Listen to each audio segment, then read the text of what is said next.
કેશોદના રાજ cinema road પર એક bike અચાનક સળગી ઉઠ્યું હતું। તેની બાજુમાં આવેલા એક પ્રાઇવેટ દવાખાનાના અગ્નિશામક સાધન વડે આ ટુ વ્હીલની આગને બુઝાવવામાં આવી હતી।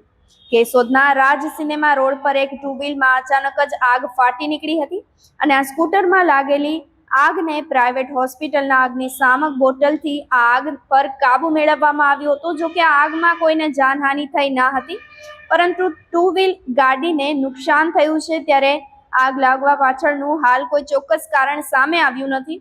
આ ઘટનામાં કોઈ જાનહાનિ થઈ નથી, પરંતુ ટુ વ્હીલને નુકસાન થયાની વાત હાલ સામે આવી છે।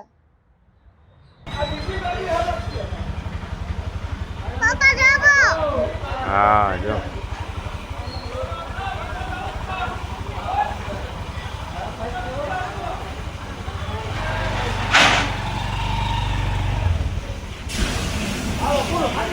હાલો ફાટી ગઈ। હવે વાંધો નહીં, હવે ઢાંકણો ખુલી ગયો।